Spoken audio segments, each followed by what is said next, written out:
the concept of turning the intangible, which is the light in the house, into material. And we talk about when we have an intangible value such as virtue, inner state, wisdom, and personality, without a material, it cannot be seen. Such as love, we can say, okay, we love, so such as our kids, yeah, we can say we love our kids, but we don't cook for them, we don't tell them we love them, we don't shower them with the things that they feel is love. Then that's not love. Love is just love. Yeah, love is just love. It's intangible and it's not recognized, and so therefore it doesn't exist. Yeah, so there's no love in the family. Sometimes we say that. Yeah, it's because there is love, but it's not materialized. It's, you know, no one is talking to each other, no one is sharing that. And so the same with these virtue, wisdom. So we can't see wisdom unless we attach it to a material, which is us. Yeah. And then when we have that and we live it, we use it in our life, then it becomes material. Now we can see, oh, that person's really wise. We say that. Yeah. So then when that person, so that's the material. I thought I'll move this person up here so that he's in the middle. Intangible attached to the material, which is the tangible. Intangible values, these are the intangible values attached to the material, which is the person. We can touch, we can measure, we, you know, it exists, like we can, you know, real in real life. We attach those into the person, then the person becomes valuable. And that's the work of this turning the intangible into material is so that we can have value. And the same way when we have people, or when we have an object, that's my cup, that's my mug, and an object, they're just materials. They're just, you know, A, B, C, D, E, one person, and they just remain person. They're just, everyone is the same until we bring in the intangible values. Oh, that's my son, that's my dad, that's my, yeah. And then the intangible values that come with those, yeah, then brings that alive. So these are the people, these are the material, yeah, and they're all the same. And then depending on which intangible values from the house, so we say, you know, maybe wisdom, maybe this person has strong in inner state, maybe this person, so I've got 3 people in my family. There's my husband, Bin, Lee, Jordan, and my sons. So I'm like, okay, so if I want to impart on them, so they are all the same, they're just boys, yeah, but each person carry with them that intangible value, yeah, then it increases their value. And these, in terms of the material that we can say no that it exists, is through seeing, feeling, and sensing. Yeah. Okay, so I hope that clears it, that we need to understand this concept, so we know that if we have an intangible value, we need to learn to turn it into a material, yeah, by attaching it to a material so that we can have value. Yeah. And why do we need value? So we can live the life that we want, so we can have the relationship we want, so we can create the finances that we need to live our lifestyle, and then so that we can create our health. Yeah. And so that we can have the inner world that is at peace, so that we can love our life. That is why we want value. And then if we have material, yeah, if we have material, they are worthless to some. Say you have a whole lot of, you know, like houses and cars and that, and you pass them to your kids, but they don't appreciate it. Yeah, have you seen that before? That's because there's no intangible values that's attached to it. And often it's the negativity that comes with it. They come with, you know, expectations, a lot of blame, a lot of, you know, I do this for you and you have to all of that. So all those, so we need to attach the intangible values to material to bring them to life. So we need both. Yeah, we need the material values as well as the intangible. And so important. Yeah, these are so important. Okay, so now we can move on once we clean this one up.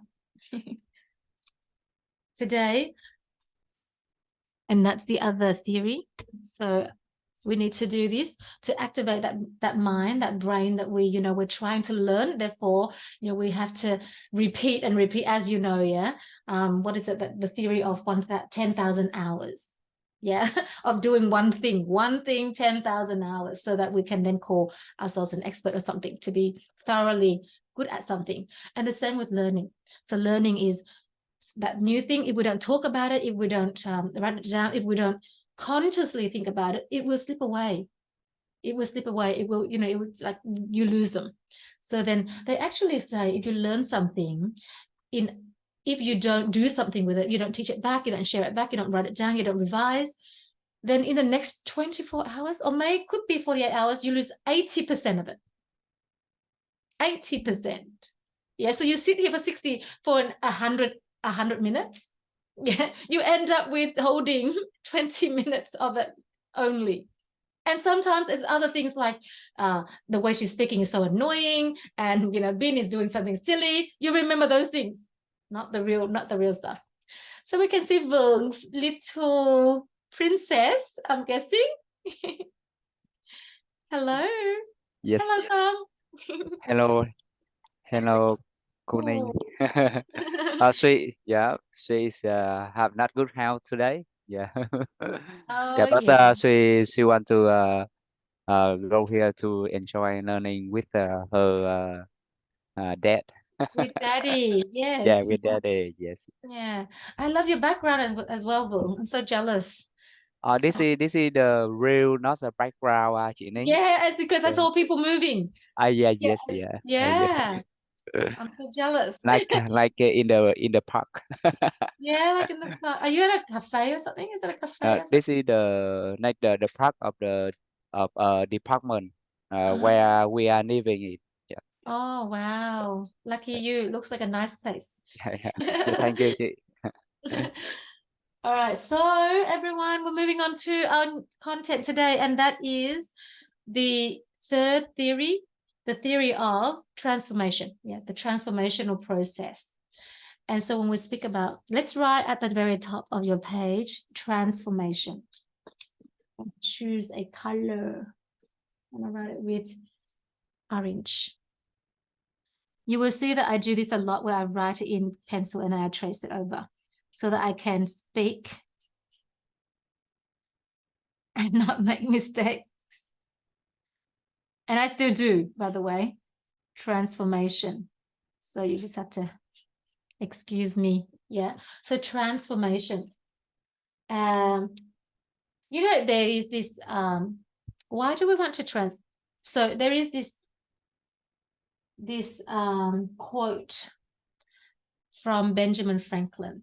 Benjamin Franklin, or many other people, they don't know the real source of it, but there is a quote that says, and of course this was said a while ago, so the age may have changed a little bit, but the message is still the same, that people die at 25, but they are actually buried at 75. Yeah, we think about that. People die at 25, but they are actually buried at 75. So for the people in my community, I've checked, it's Benjamin Franklin, but it's not really really not sure if it is from him. So it's from a variety of people. Oh, I can see. Yeah, I've looked it up. It's not, they don't know. So, but the point of it is that quote. What does that actually mean is that people go to 25. So maybe now it's 30, maybe 35, maybe 40. They say, the 40 is a new 30. So we're talking about 40.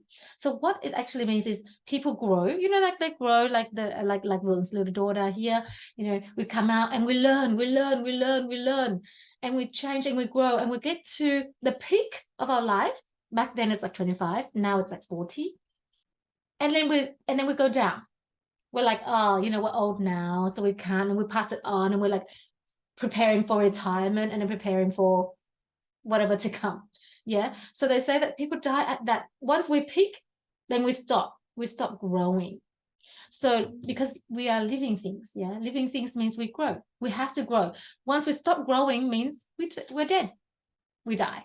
And so that's why so that's the message of that quote. And so when I think about transformation, that's what I think about. Yeah. And so what is transformation for?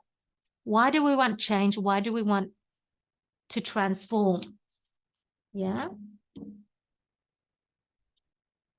I'm going to write the word here, the word growth. For growth. Yeah. So we want to transform for growth. And this growth here dictates our experience of life. It dictates our experiences of life.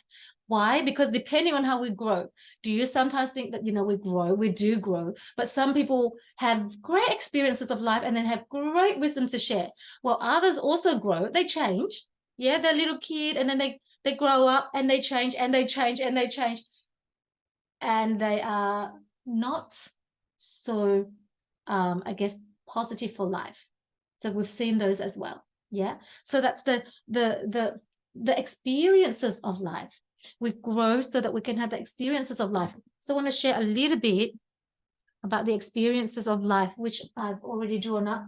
I don't want to spend too much time writing, so I'm going to show it here and maybe cover as I speak. So the experiences of life. Yeah, we only have three, I guess three perspectives, three areas. One is the cosmic, which is, the big universe, the things that we don't know, the unknown, ghosts. I don't know what's out there, space, what's in, the different, what is it? The multidimensional part of life. So it's out of this world, yeah, and is invisible to us. So those are the things that we can have experience with. Another form of experience is experience of the world. And that's what we spend a lot of our time learning. Yeah, a lot of our time learning. We learn about things that's just, it's away from us. It's not about us, but we call it the external world. Yeah, it's about the world. So that's knowledge about the world. So we can experience that of the world. So it's away from us. It's like the animals, the physical world, all of that, yeah, outside of us, and is visible to us. So that's another experience. So we experience this world, and we experience the human, which is the person, yeah, us, ourselves.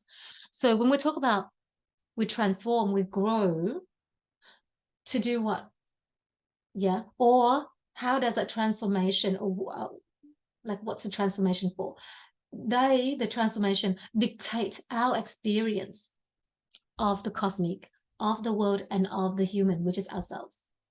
Yeah. So are you with me in terms of that's the way we transform affect the way we experience the world?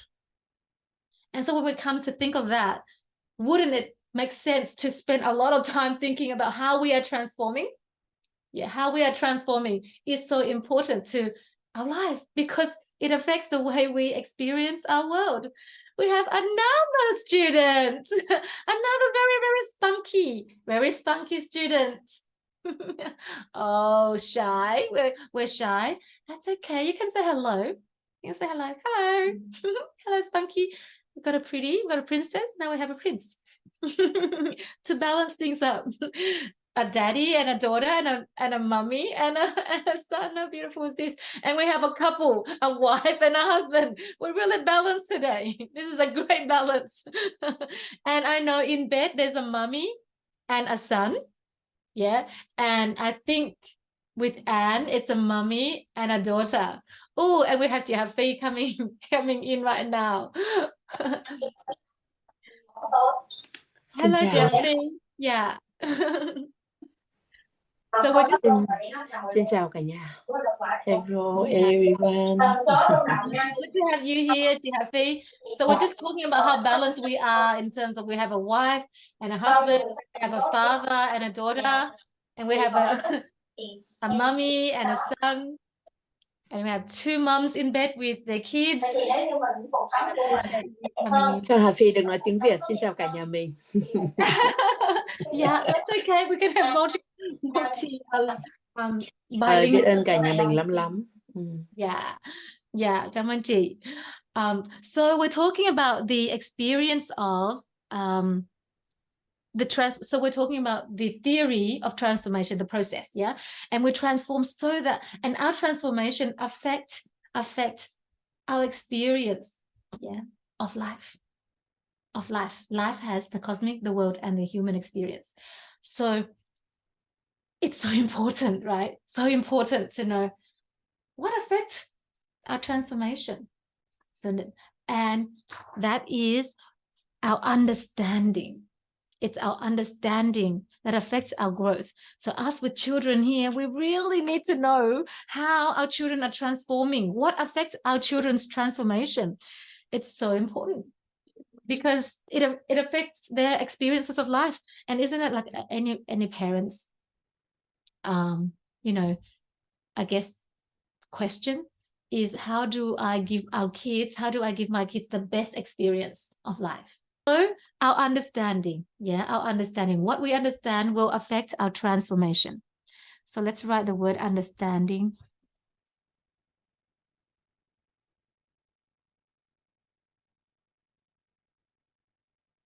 Understanding. Yeah, so what we understand affects our transformation. So what do we understand? What should we understand? Yeah, so we transform for growth. And here we're talking about transformation for growth that will improve our life, yeah, add value to our life.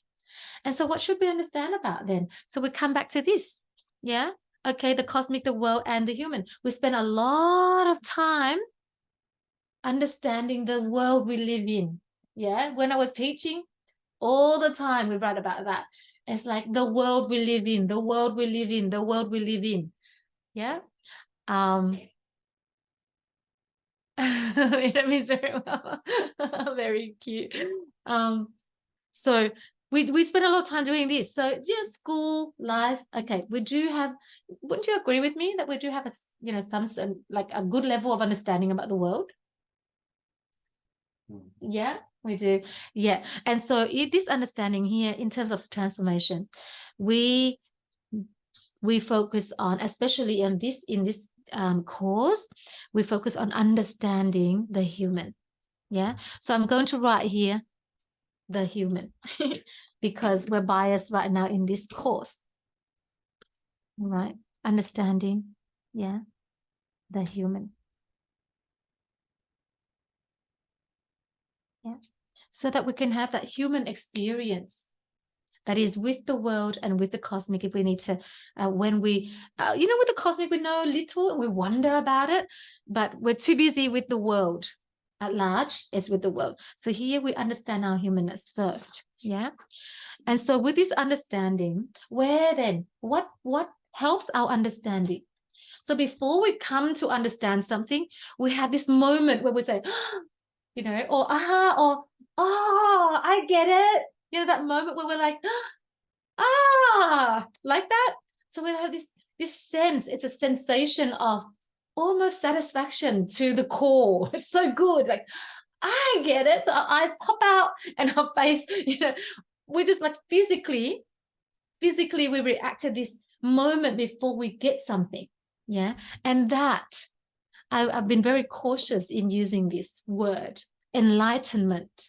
Yeah, I used to use realization or aha moment, but I'm going to use enlightenment. When we are enlightened. Yeah, enlightenment.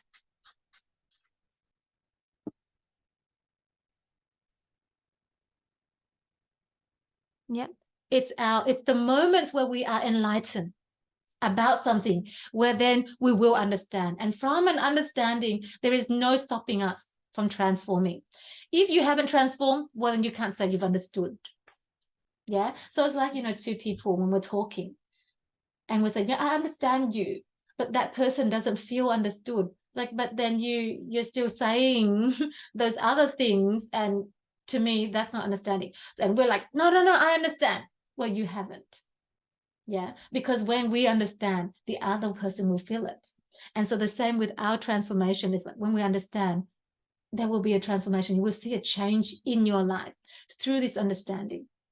And how do we know? You come to have this that moment where it's like, I get it. Now eyes pop out, and now we tense up because we have to almost hold ourselves together, otherwise we disintegrate into the air. It's like that. It's a moment where it's like, so good, like that. So then what gives us this enlightenment? What would drive us here? Does anyone remember? So Jasmine and Bean, you've all done this before.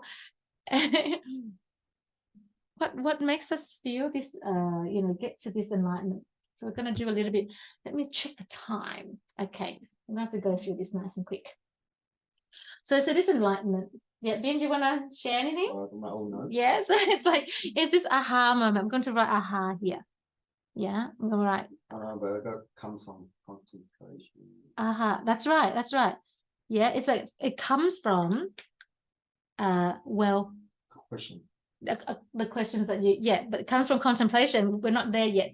So with this enlightenment here, we have a few things. So there is a saying which I've learned that is so crucial to this part here, where it has to do also to do with that quote that I shared before with Benjamin Franklin's quote, where people die at 25 and buried at 75. Here, it's in Vietnamese, but in English, and I'm going to take the liberty to translate into English, is it doesn't matter the length of your life. Yeah, so it doesn't matter the length of your life. What matters is your enlightenment. So it does not matter if you are 90 years old with very little enlightenment to a child who is 6 and has a lot of enlightenment. Yeah. Because that is a quality of your life. Why? Because your enlightenment leads you to your understanding, leads you to your growth. Some people may just live through life for the years that they experience of life, but they don't have the transformation, they don't have those enlightenment. Then there isn't a lot of growth. Yeah, without enlightenment, there isn't a lot of growth. And so they get stuck within that frame. And so therefore, the quality of your life does not depend on the length of your life. It depends on the number of times, or it depends on, it depends on the quality of your enlightenment. Yeah. And of course, it depends on which way your enlightenment is. So say, for example, if I fall and I learn to be careful next time, to say if I step on a banana peel and I slip, and I get the lesson of, I need to watch where I'm going next time. Then I would have a different understanding than to say, who threw this banana peel here? Bad people, or people around here are so improper.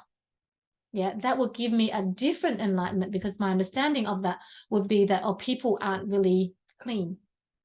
Yeah, and therefore it affects the way I behave and the things I say. Yeah, the things I think. Are you with me, Ben? Yeah. So where is it? Okay, there you go. Okay, so that's a quote. Another thing that we want to think about when we think about enlightenment is there are 3 ways to come to enlightenment. One is through, I'm just going to choose my color, self-reflection.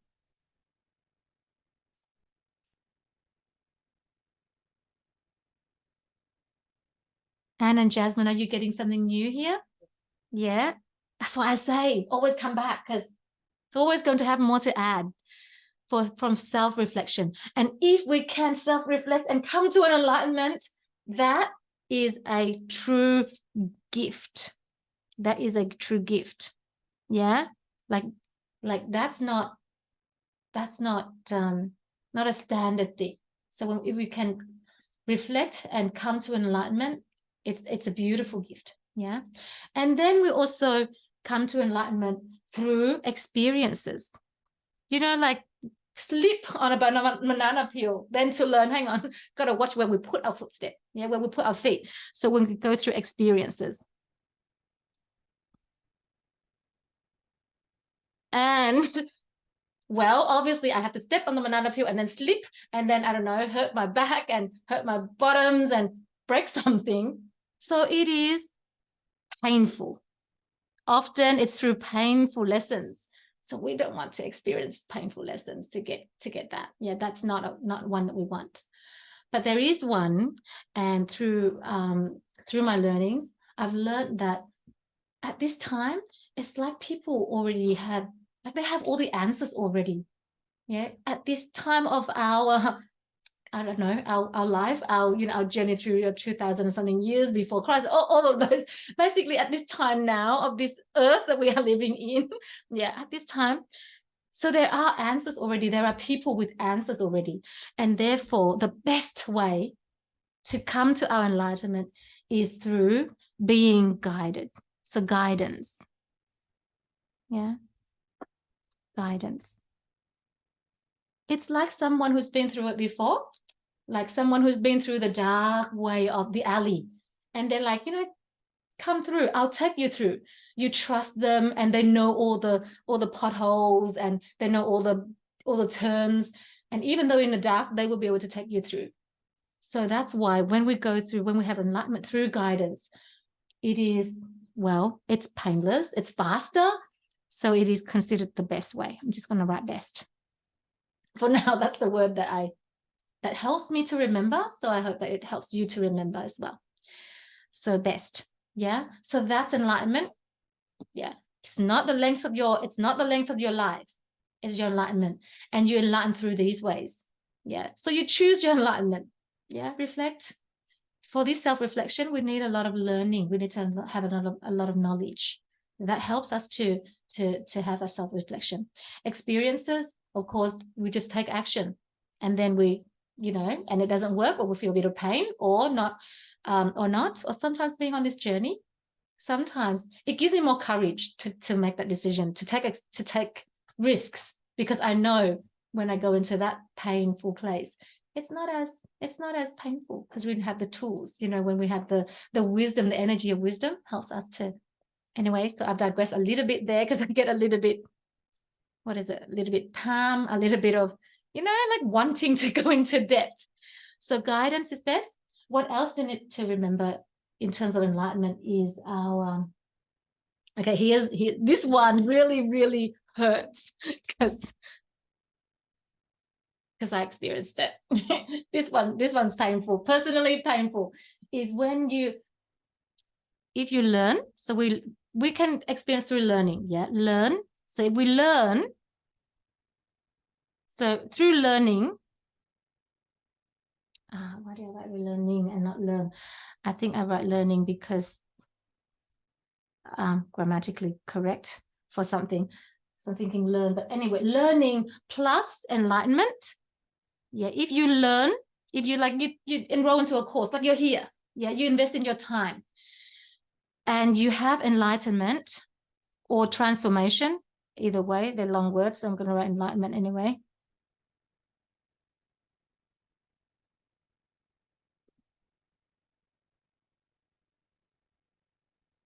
Yep.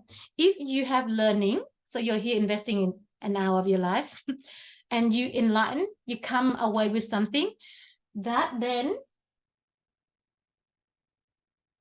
is in an investment. So we can then call this time of your life is investment, because invest into something that is going to bring you an enlightenment of understanding and a transformation for growth. Yeah, helps us to grow, just like a tree. You put in water and then it grows. Yeah, so to have enlightenment meaning you've got the right water and it grows. So then that is an investment. But have you had moments where you go to a class, if it's learning, right, plus no enlightenment? So long.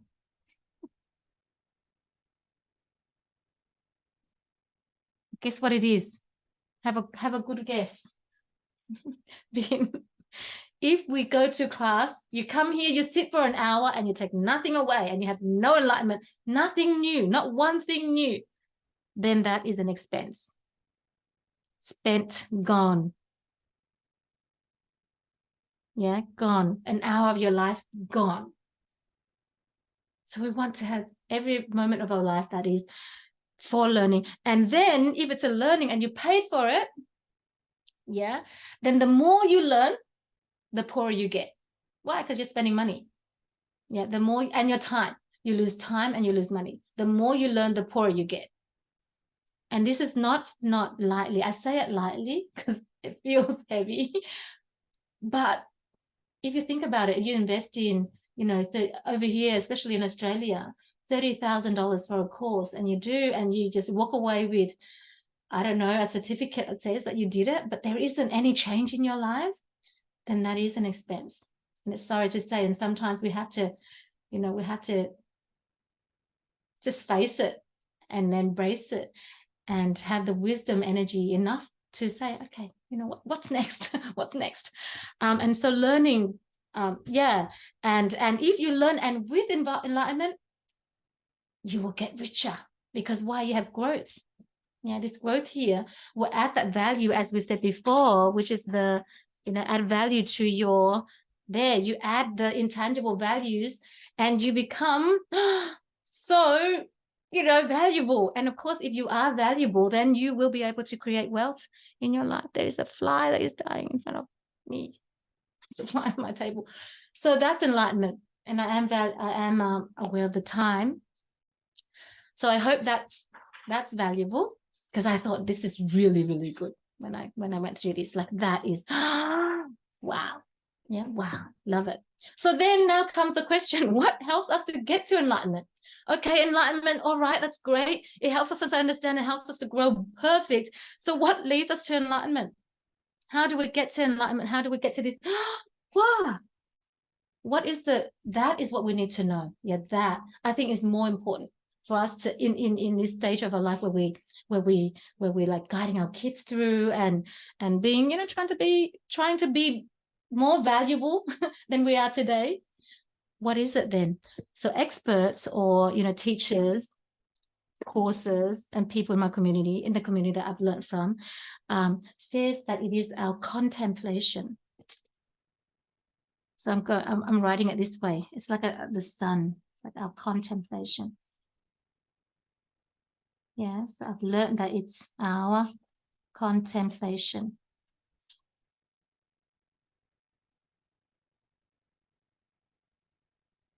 I love this knowledge so much, because it is applicable everywhere. Doesn't it, Ben? Yeah, it's applicable everywhere. So our contemplation. So what are contemplations? Anyone have a go? Ben's gonna yeah, what are contemplations? They're simply, contemplations simply are a question that occupies your mind day and night, won't let you rest. It's like comes and you do something and you think it's gone, it comes back. It keeps coming back, it keeps coming back. And that's contemplation. Contemplation is thinking about the same thing over and over, that you haven't got an answer to. Yeah, so it comes from our questions. So I'm going to write here, question down here, choosing my color. It comes from our questions. So question. I'm going to go a little bit fast here so that we can get through it. So here we have a question, right? So if I give you two scenarios, I'll give you two scenarios and see whether we can see the, sorry, I'll just check whether I need to go into anything here. Yeah.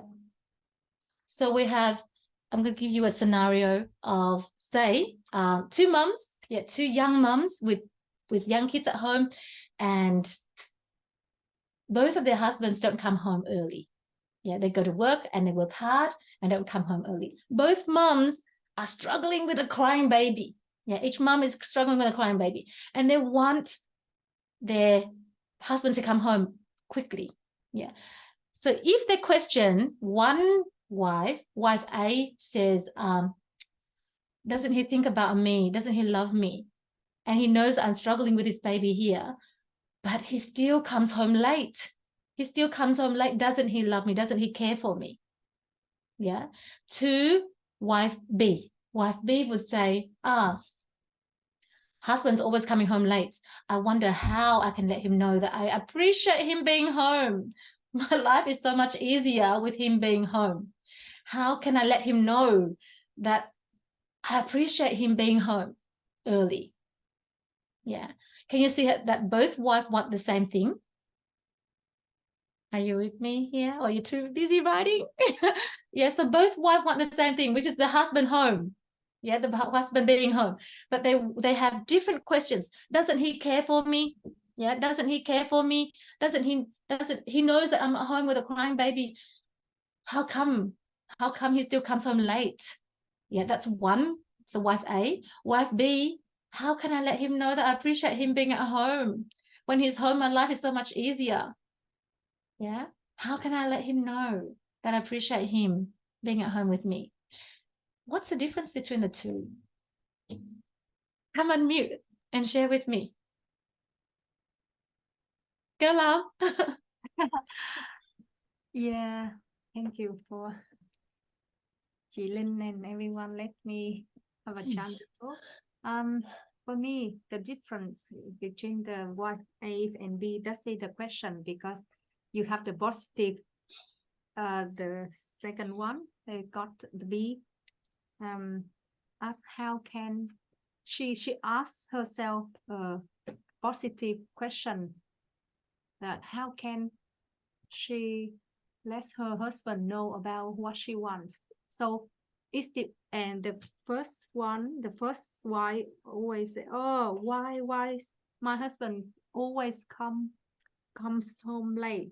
So the first wife asks herself the question opposite to her inner mind. It means her really want her husband came home early, but the way she talk is different, opposite to her inner mind. So that's the opposite. So that the result is always positive, negative. But the second one is more thoughtful, and the way you ask yourself is very important. If you ask a positive question, you have the positive answer and opposite. So based on the light concept, so we always like this is the contemplation is very important. Where do you want, or you have to dirty your mind about the result. Everything based on the result. What do you really want? You have to talk. You have to dirty mind about your question, not just talk opposite. Yeah, I just I don't know. That's the. Yeah, awesome. I love it. So there's so many things there that that is so valuable to the next part. Yeah, so we have, yes, the two different scenario, and one, you mentioned the word positive. Yeah, so one wife, so wife B is more positive. Yeah, and wife A is a little bit negative. Yeah, because it's opposite to, because she was asking questions that isn't leading to what she wants. It's not what she wants. And so I think you were saying, what you were trying to say is, in what she wants, we use this word, these two words. It's a combination of two words called desired outcome. Yeah.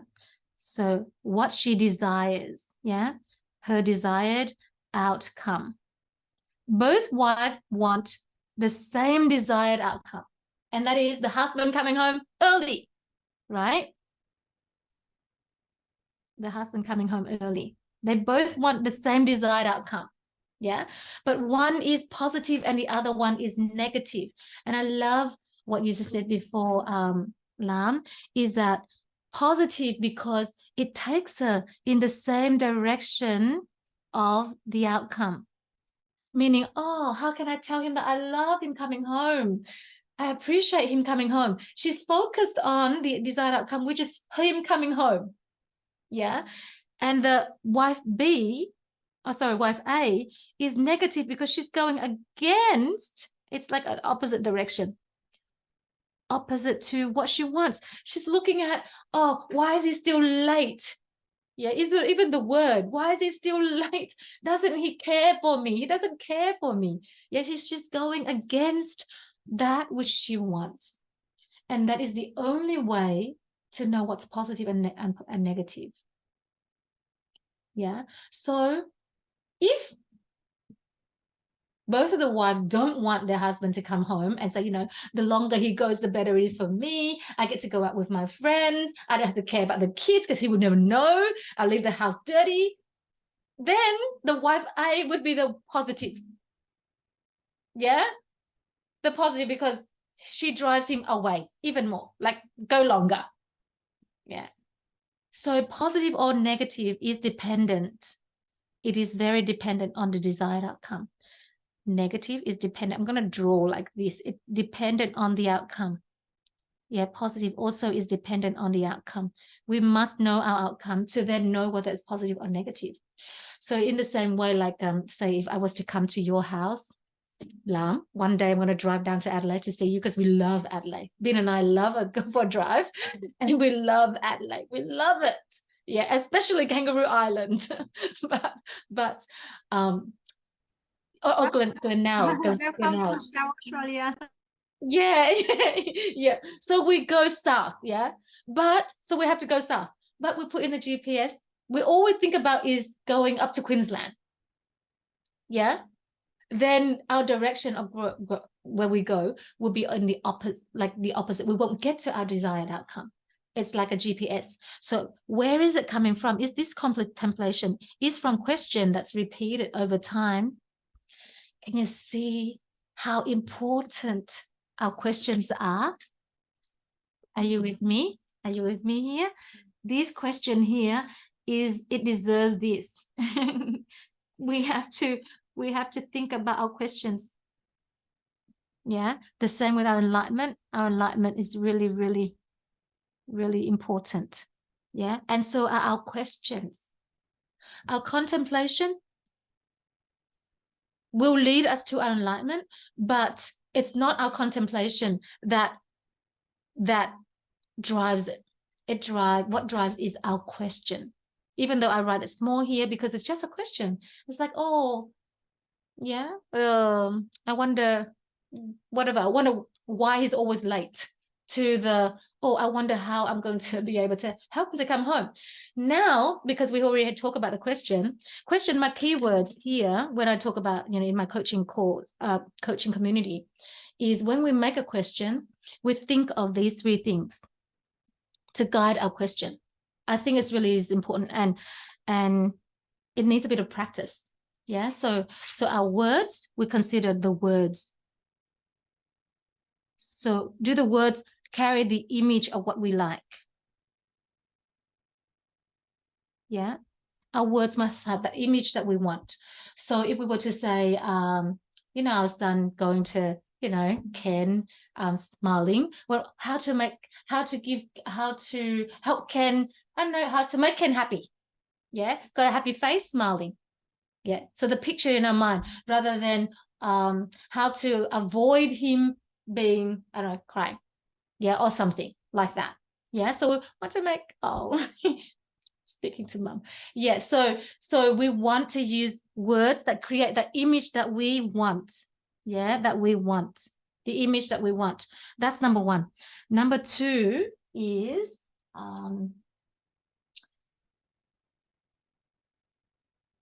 we focus on our outcome.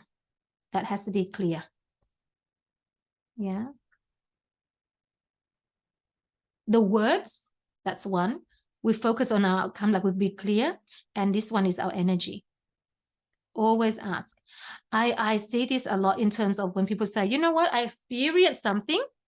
I had an experience and I learned the lesson. And sometimes we don't question the lesson that we are learning. we're learning the lesson that, oh, so say the same example that I step on the banana peel and fall, and I can have the learning of people around here are so dirty. Yeah, people around here are so irresponsible. I can walk away with that lesson and it doesn't help at all. My outcome is to make good neighbors. Are you with me? So if I was to move into a live-in apartment area, and I'm like, I step on a banana peel and sleep, I want to live there. I want to love people around me. I want to have good neighbors. But I step on a banana peel and say, oh, people around here are really dirty. Yeah. Or I step on and take the lesson as, oh, I better watch where I put my feet because there may be potholes and I might trip and I might hurt myself. Yeah. So the outcome. So the energy where the learning of, oh, people around here are really are messy. The energy isn't high. Yeah. We want a high energy. Yeah. When we craft our question.